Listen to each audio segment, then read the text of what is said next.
इस छोटी सी दुनिया में जब हमारी आंख खुली तो उस पर सितारों की चादर थी। एक लावारिस बच्चे की तरह हमें दरवाजे पर छोड़ दिया गया था, बिना ये बताए कि हम कहां से आए थे, हम कौन हैं और हमारा ये ब्रह्मांड कैसे बना। ना ही हमें ये पता था कि कॉस्मोस में अपने अकेलेपन को कैसे दूर करें। ये सब कुछ हमें खुद ही पता करना था।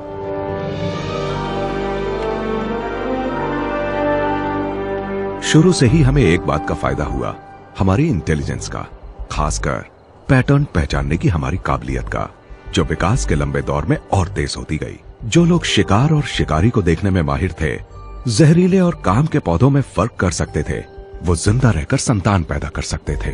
वो जिंदा रहे और उन्होंने पैटर्न पहचानने वाले जीन्स को आगे पहुंचाया, जिसके फायदे भी हुए। दुनिया की तमाम सभ्यताओं ने आसमान में एक जैसे ही तारे देखे, मगर सबने उनमें अलग तस्वीरें देखी। इन कुदरती पैटर्न्स को पहचानने की काबिलियत का इस्तेमाल हमने आसमान में बने कैलेंडर को पढ़ने में किया। सितारों से लिखे इन संदेशों ने हमारे पूर्वजों को बताया कब किस जगह रुकना है, कब बढ़ना है, कब जानवरों के झुंड गुजरेंगे और कब बारिश या सर्दियां आएंगी और वो कितनी देर रहेंगी। जब उन्होंने देखा कि तारों की गति और पृथ्वी पर मौसम के बदलावों में एक सीधा संबंध है, तो जाहिर है उन्हें यही लगा कि ऊपर आसमान में जो भी होता है उसका असर नीचे धरती पर पड़ता है। और ये तो होना ही था। उन लोगों के लिए आसमान एक कैलेंडर की तरह था, इसलिए उसमें होने वाली हलचलों को देखकर वो अगर अंदाजे ना लगाते तो और क्या करते। और इसीलिए हमेशा खूबसूरत नजर आने वाले आसमान में अचानक से एक धूमकेतु आता हुआ दिखा तो उन्होंने कुछ और मतलब निकाला। उनकी क्या गलती थी? उस वक्त इतनी समझ नहीं थी जिससे पता चलता कि धूमकेतु क्या थे। तब तो किसी को इस बात का अंदाजा भी नहीं था कि पृथ्वी एक झुकी हुई धुरी पर गोल घूमती है और सूर्य का चक्कर लगाती है।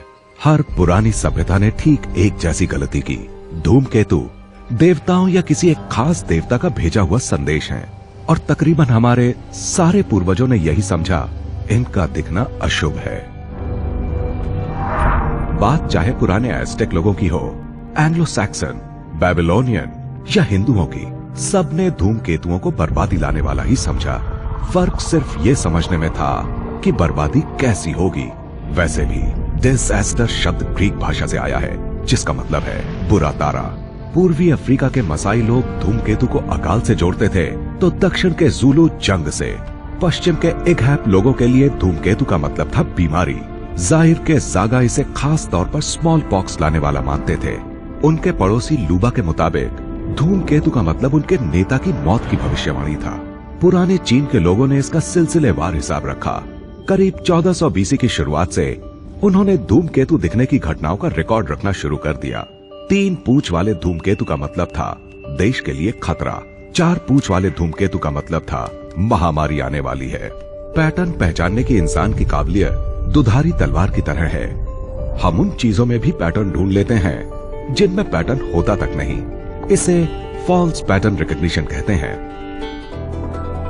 हम मतलब तलाशते रहते हैं और ऐसे संकेत भी जिनसे लगे कि ब्रह्मांड में हमारा एक खास वजूद है, और इसीलिए हम बिना झिझके खुद को और दूसरों को धोखा दे देते हैं। कभी हमें ग्रिल्ड चीज सैंडविच में कोई पवित्र तस्वीर दिखती है, तो कभी धूमकेतु में कोई भविष्यवाणी। आज हमें पता है धूमकेतु कहां से आते हैं और किस चीज से बने होते हैं। हमारा कल्पनाओं का अंतरिक्ष यान विज्ञान और चमत्कार दोनों के जरिए चलता है, और ये हमें स्पेस और टाइम में कहीं भी ले जा सकता है। ये प्रकाश से भी तेज चलता है और वो चीजें भी दिखा सकता है जिन्हें देखना नामुमकिन है। ये हमें उस रहस्यमयी दुनिया में ले जा रहा है जो सूर्य से 1 प्रकाश वर्ष दूर है। यहाँ इतनी सारी दुनियाएं कैसे हैं? क्या ऐसा दूसरे ग्रह के निवासियों की वजह से है? जी नहीं, ग्रेविटी की वजह से। ये गुजरे जमाने की बर्फ है, बर्फ और पत्थरों के तैरते पहाड़ जो सौर मंडल बनने के दौरान बचे रह गए थे। इन्हें ऑट क्लाउड कहा जाता है, डच एस्ट्रोनॉमर यान ऑट के नाम पर, जिन्होंने 1950 में इनके बारे में बताया था। वो एक पहेली को सुलझाने की कोशिश कर रहे थे। धूमकेतु कई तरीकों से खत्म हो सकता है। वो चूंकि ग्रहों के घूमने के रास्ते में आ जाते हैं, इसलिए अक्सर उनसे टकराते भी रहते हैं। धूमकेतु का ज्यादातर हिस्सा बर्फ होता है, इसलिए जितनी बार भी वो सूर्य के पास आते हैं, उनका कुछ हिस्सा भाप बनकर उड़ जाता है। हजारों बार ऐसा होने पर बर्फ पूरी तरह खत्म हो जाती है और धूमकेतु एस्टेरॉइड में बदल जाते हैं। ग्रेविटी की वजह से धूमकेतु सौर मंडल से बाहर फेंक जाते हैं और अंतरिक्ष में भटकने लगते हैं। फिर भी न जाने कैसे धूमकेतु वापस आते रहते हैं। और दूसरे एस्ट्रोनॉमर्स के सामने सवाल था, ये सारे धूमकेतु आते कहां से हैं? ऑट ने नए धूमकेतुओं के आने की रफ्तार का पता लगाकर यह दावा किया कि वो एक बड़े गोलाकार बादल की शक्ल में होंगे जो कुछ प्रकाश वर्ष दूर सूर्य को चारों ओर से घेरे होंगे। धूमकेतुओं और सौर मंडल के बारे में हमने इन दशकों के दौरान काफी नई खोजें की हैं। इसके बावजूद ऑट का दावा अब भी बरकरार है। मगर ऑट क्लाउड एक ऐसा नजारा है जो कभी किसी ने नहीं देखा, ना हम देख सकते हैं। इतना अंधेरा जो है, और एक धूमकेतु अपने नजदीकी धूमकेतु से उतना ही दूर है जितना पृथ्वी से शनि। मगर विज्ञान हमें अलग ही किस्म की ताकत देता है। इसी की वजह से जॉन ऑट ये भविष्यवाणी कर पाए। ऑट ने ही सबसे पहले सूर्य और हमारी गैलेक्सी के केंद्र के बीच की दूरी का सही अंदाजा लगाया था। ये एक बड़ी बात थी। इससे पता चला कि हम मिल्की वे में कहां पर हैं। हमारा तारा मिल्की वे के केंद्र से करीब 30,000 प्रकाश वर्ष दूर है।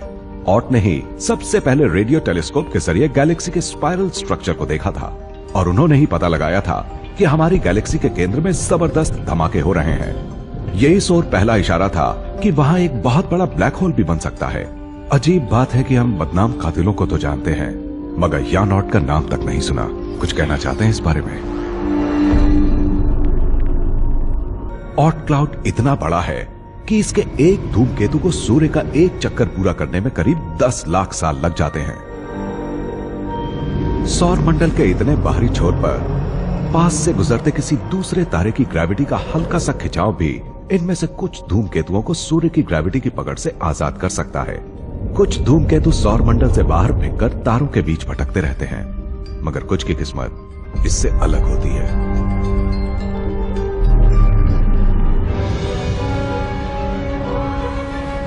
ये सूर्य की तरफ बढ़ रहा है बिना रुके, लगातार तेज होती रफ्तार के साथ। ये फ्री फॉल लाखों साल तक होता रहता है। जब नेपच्यून की ग्रेविटी इसे अपनी ओर खींचती है तो इसका रास्ता थोड़ा बदल जाता है। फिर सूर्य के बाद दूसरी सबसे भारी भरकम चीज यानी विशाल बृहस्पति भी धूमकेतु को अपनी ताकतवर ग्रेविटी से खींचता है और उसका रास्ता बदल देता है। जब ये धूमकेतु हमारे सौरमंडल के अंदरूनी हिस्से में पहुंचता है तो सूर्य की गर्मी इसे दबा देती है।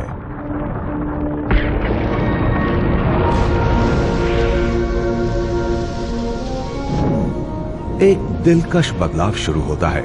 रूखा सूखा आइसबर्ग एक चमकदार गोले में बदल जाता है जिसकी एक पूंछ भी होती है।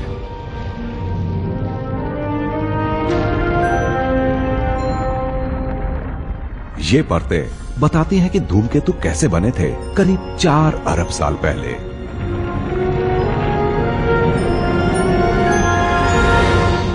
इंसान की 40,000 पीढ़ियों के दौरान कम से कम 1 लाख बार तो चमकदार धूमकेतु दिखा ही होगा, और हर बार हम सिवाय आसमान को ताकने के कुछ और नहीं कर सकते थे। पृथ्वी की सरहदों में कैद इंसान इन्हें देखकर या तो डरता था या इन्हें अपनी ही गलतियों का नतीजा मानता था। मगर तभी 2 लोगों के बीच दोस्ती शुरू हुई जिसने इंसानी सोच को पूरी तरह बदल डाला। आइजैक न्यूटन और एडमंड हैली को शायद अंदाजा भी नहीं होगा, मगर उनकी दोस्ती ने आखिरकार इंसान का इस छोटी सी दुनिया के दायरे से बाहर आने का रास्ता साफ कर दिया। आइजैक न्यूटन इंग्लैंड में क्रिसमस के दिन 1642 को पैदा हुए थे। उनके दुनिया में आने से पहले ही उनके पिता की मौत हो चुकी थी। जब वो सिर्फ 3 साल के थे तो माँ उनको छोड़कर चली गई और उनके 11 साल के होने तक नहीं लौटी। जब वो लौटी तो एक नए परिवार और पति के साथ थीं। न्यूटन अपने सौतेले पिता से नफरत करते थे। इस खराब पारिवारिक माहौल के बीच न्यूटन को बस ये जानने की धुन थी कि चीजें कैसे काम करती हैं, खासकर कुदरत। 1661 में होनहार नौजवान आइजैक ने कैम्ब्रिज यूनिवर्सिटी के ट्रिनिटी कॉलेज में दाखिला लिया, जहां वो हमेशा खराब स्टूडेंट्स में शुमार रहे। उनका ना कोई दोस्त था, ना प्यार करने वाला परिवार जिससे उन्हें किसी तरह की कोई प्रेरणा मिलती। न्यूटन ज्यादातर वक्त अपने कमरे में ही बने रहते थे और पुराने ग्रीक फिलोसोफर्स की किताबें, जियोमेट्री और भाषाओं के बारे में पढ़ते रहते थे। वो nature of matter, space, time और मोशन के बारे में गहरे सवालों में उलझे रहते थे। ये नौजवान वैज्ञानिक थोड़ा रहस्यवादी भी था। न्यूटन को यकीन था कि एल्केमी नाम के एक गूढ़ विज्ञान को दोबारा खोजा जा सकता है, जो सिर्फ पुराने जमाने के चुनिंदा फिलोसोफर्स को ही मालूम था। उन्हें उम्मीद थी कि इससे वो सीख जाएंगे कि मामूली धातुओं को चांदी और सोने में कैसे बदला जाए और अमृत कैसे बनाया जाए, जिसके जरिए इंसान अमर हो सकता है। उन पर बाइबल में छिपे किसी संदेश को ढूंढने की भी सनक सवार थी। उन्होंने कई भाषाओं में इसके अनुवाद खंगाल डाले ताकि ईश्वर के दिए किसी कोड मैसेज को पढ़ सके। उन्होंने लंबे चौड़े कैलकुलेशन से यह पता करने की कोशिश की कि दूसरा अवतार कब होगा।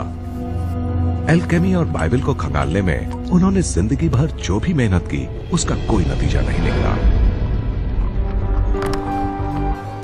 जब उस दिन किस्मत से हैली और न्यूटन की मुलाकात हुई तो वो एक तरह से एकांतवासी कर रहे थे। न्यूटन ने इस तरह छिपकर रहना 13 साल पहले तब शुरू किया था जब रॉबर्ट हुक ने सरेआम उन पर लाइट और कलर से जुड़े अपने काम को चुराने का इल्जाम लगाया था। असल में रॉबर्ट हुक के बजाय आइजैक न्यूटन ने ही स्पेक्ट्रम ऑफ लाइट के राज को सुलझाया था। ये घाव इतना गहरा और दर्द भरा था, न्यूटन ने तय कर लिया था अब कभी वो लोगों के सामने अपनी ऐसी बेइज्जती नहीं होने देंगे। हैली की जोरदार कोशिशों के बिना खुद में ही मगन न्यूटन का वो शानदार काम दुनिया की निगाह में ना आ पाता। मगर हैली जीवट वाले इंसान थे। उन्होंने न्यूटन के हुनर को सबके सामने लाने का पक्का इरादा किया था। वो वैज्ञानिक दौर से पहले का वक्त था जब डर का बोलबाला था और एक बड़ी क्रांति बस होने ही वाली थी। सारा दारोमदार इस बात पर था कि क्या एडमंड हैली न्यूटन की किताब को दुनिया के सामने ला पाते हैं या नहीं। हैली ने तय किया था कि वो न सिर्फ न्यूटन की किताब की एडिटिंग करेंगे बल्कि अपने खर्च पर उसे प्रकाशित भी करेंगे। न्यूटन ने अपने सिद्धांतों के जरिए पृथ्वी, चंद्रमा और ग्रहों की हर तरह की चाल को समझा दिया था। अगर एडमंड हैली ना होते तो न्यूटन ने इस महान किताब के बारे में ना सोचा होता, ना ये लिखी या छापी जाती। मगर इससे क्या होता, इससे हम पर क्या फर्क पड़ता? कौन सी बड़ी बात है। जब 1642 में इस घर में आइजैक न्यूटन पैदा हुए तब की दुनिया बहुत अलग थी। सब यही मानते थे कि आसमान में ग्रह घड़ी के पुर्जों की तरह चलते हैं और ये काम किसी माहिर घड़ी साज का ही हो सकता है। और कैसे समझते वो इसे? ऐसा क्यों हुआ होगा, इसकी सिर्फ एक ही वजह उनको समझ आती थी। उनके पास एक ही जवाब था, ईश्वर। ईश्वर ने ये सौर मंडल क्यों बनाया, ये समझना हमारी हैसियत से बाहर की बात है। मगर ये जवाब तो दरवाजे बंद करने जैसा है। इसके आगे कोई सवाल उठता ही नहीं है। और तभी न्यूटन आए। वो ईश्वर को मानते थे और कमाल का दिमाग रखते थे। उन्होंने प्रकृति के नियमों को गणित की भाषा में समझाया। ऐसे फॉर्मूले बनाए जो सब पर लागू होते थे, सेब, चंद्रमाओं, ग्रहों और सभी पर। अभी भी मिडिल एजेस में रहते हुए आइजैक न्यूटन ने पूरे सौर मंडल की कल्पना कर ली। न्यूटन के ग्रेविटी और मोशन वाले नियमों ने बताया कि सूर्य ने इतने ग्रहों को कैसे बांध कर रखा है। उनके नियमों के बाद सौर मंडल को इस बारीकी और खूबसूरती से चलने लायक बनाने वाले किसी घड़ी साज की कल्पना जरूरी नहीं थी। ग्रेविटी इसकी वजह है।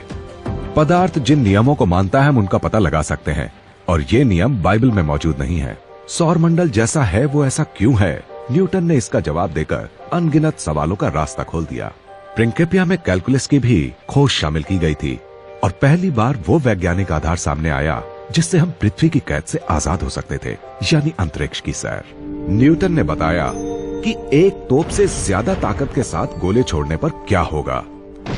उन्होंने तर्क दिया कि अगर पर्याप्त वेलोसिटी मिल जाए तो ग्रेविटी की पकड़ को तोड़ा भी जा सकता है और तोप का गोला पृथ्वी की कक्षा में पहुंच सकता है। इसके बाद सब बदल गया।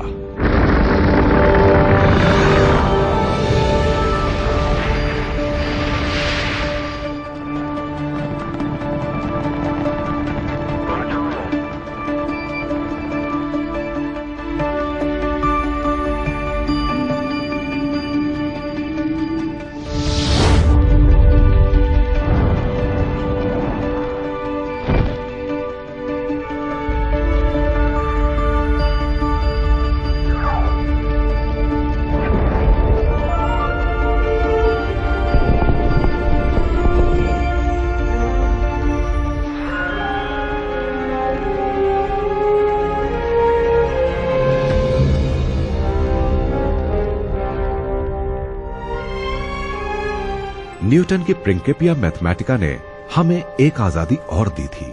धूमकेतुओं के आने जाने की वजह समझाने वाले वैज्ञानिक नियम खोजकर उन्होंने अंतरिक्ष में घूमती चीजों से जुड़े हमारे बहुत पुराने डर को भी खत्म कर दिया। अगर हैली ने इतने सालों तक न्यूटन का साथ ना दिया होता तो शायद दुनिया उन्हें सिर्फ उन्हीं की उपलब्धियों और आविष्कारों के लिए याद रखती। मगर ज्यादातर लोग उन्हें एक चीज के लिए याद करते हैं, धूमकेतु। हैरानी की बात है कि धूमकेतु की खोज उन कुछ चीजों में से एक है जिन्हें हैली ने कभी नहीं किया। हैली ने जनसंख्या के आंकड़े तैयार करने के लिए भी जरूरी वैज्ञानिक आधार बनाया था। कैसे? उन्होंने जन्म, शादी, मृत्यु और जनसंख्या घनत्व के मामलों में लंदन और पेरिस की तुलना की थी। पेरिस का सही नक्शा बनाने के लिए उन्होंने पैदल ही पूरे शहर को नाप लिया था और एडमंड हैली की वजह से ही हमें सौर मंडल का असली स्केल मिल पाया था। उन्होंने पृथ्वी और सूर्य के बीच की दूरी निकालने का तरीका निकाला। इसमें उन्होंने वो समय नापने को कहा था जितनी देर में शुक्र ग्रह सूर्य के सामने से गुजरता है। हैली की मौत के 27 साल बाद कैप्टन जेम्स कुक पहली बार ताहिती पहुंचे। उनका मकसद था जब शुक्र ग्रह सूर्य के आगे से गुजरे तब हैली के तरीके को परखा जाए। सूर्य को सीधे देखने से आंखें खराब ना हो, इसके लिए खास फिल्टर का इस्तेमाल करके कुक और उनके साथियों ने जो पता लगाया उससे हम जान पाए कि सूर्य पृथ्वी से 15 करोड़ किलोमीटर दूर है। और हैली ने ही पहली बार बताया था कि जिन तारों को फिक्स स्टार्स कहा जाता है वो असल में स्थिर नहीं है। उन्होंने ये कैसे पता किया? उन्होंने सबसे चमकीले तारों के बारे में प्राचीन ग्रीक एस्ट्रोनॉमर्स के ऑब्जर्वेशंस को बारीकी से देखा। उन्हीं तारों के 1800 साल बाद लिए अपने ऑब्जर्वेशन से उनकी तुलना की। पहले किसी को ये पता क्यों नहीं चला? हैली ने बताया कि ये पता तभी चलता है जब दो ऑब्जर्वेशंस के बीच काफी लंबा फासला हो। जो चीजें हमसे बहुत दूर हैं उनकी गति का पता लगाना मुश्किल है और तारे तो इतनी ज्यादा दूर हैं कि उनको सैकड़ों सालों तक देखने के बाद ही पता चलता है कि वो चल रहे हैं या नहीं। हैली ने ही एक शानदार हकीकत को समझने की तरफ पहला इशारा किया था। सारे तारे चलते रहते हैं, एक दूसरे के बगल से गुजरते हैं। मैरी गो राउंड के झूलों की तरह हमारी गैलेक्सी के केंद्र के चारों ओर न्यूटन के नियमों के मुताबिक ऊपर नीचे होते रहते हैं। और हाँ, धूमकेतु के बारे में भी उन्होंने कुछ बताया था। बिना किसी वार्निंग के ब्रह्मांड से कभी भी आ जाने वाले ये अजीब और खूबसूरत मेहमान आखिर हैं कौन? हैली ने एक जासूस की तरह सारे चश्मदीदों के बयानों को खंगालकर इस राज का पर्दाफाश किया। हैली ने इस बात का पता लगाया कि जिसने सबसे पहले धूमकेतु देखा वो थे नाइकोफोरस ग्रिगोरस, जो कॉन्स्टेंटिनोपल के एस्ट्रोनॉमर और भिक्षु थे। ये हुआ था जून 1337 में।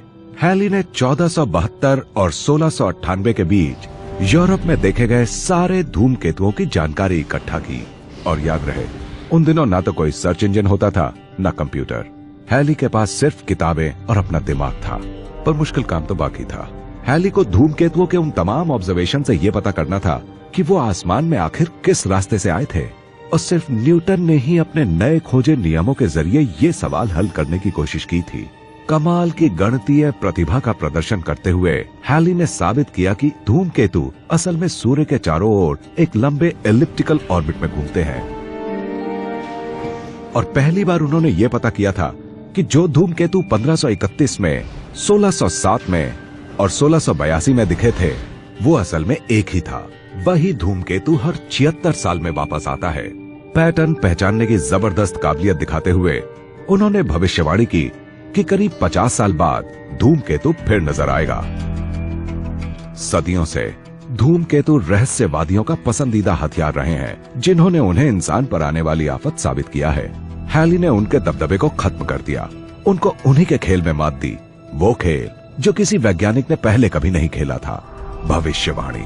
और उन्होंने यूं ही तुक्का नहीं मारा था। हैली ने साफ तौर पर कहा था कि धूमकेतु 1758 के आखिर में आएगा और आसमान के एक खास हिस्से में एक खास रास्ते से आएगा। इतनी सटीक भविष्यवाणी शायद ही किसी रहस्यवादी ने इससे पहले कभी भी की होगी। ये हैली का धूमकेतु है। यहाँ हमारे सौर मंडल के बाहरी छोर पर यह ऐसा नजर आता है, अंतरिक्ष में तैरता बर्फ और पत्थरों का बड़ा सा ढेर। ऐसा इसलिए क्योंकि नेपच्यून की कक्षा से आगे यानी सूर्य से करीब 5 अरब किलोमीटर दूर धूमकेतु बहुत खामोशी के साथ रहते हैं। अपनी कक्षा के सबसे दूर वाले छोर पर पहुंचने पर इसकी रफ्तार कम हो जाती है, जब तक कि सूर्य इसे और दूर जाने से रोक नहीं देता। इसके बाद ये सौर मंडल के अंदर की तरफ अपना लंबा सफर शुरू करता है। हैली का धूमकेतु बिना रुके सीधे सूर्य की तरफ गिरता है।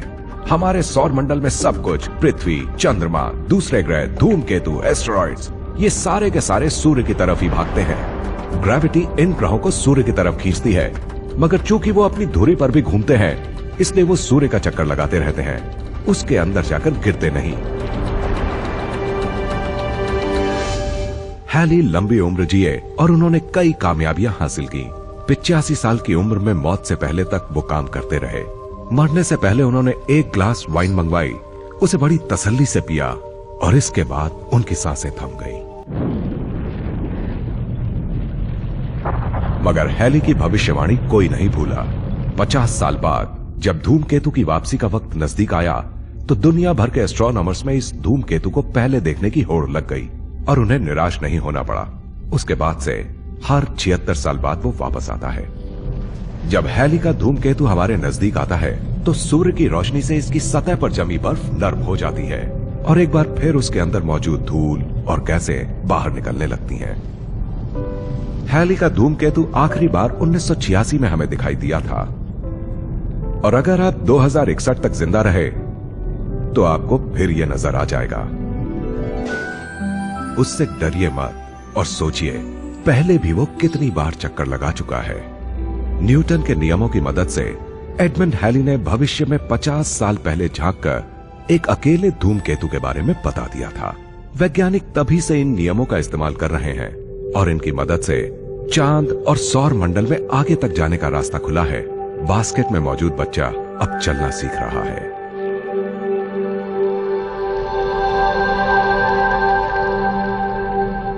और कॉस्मोस को जान रहा है। और अब मैं एक आखिरी भविष्यवाणी और करूंगा।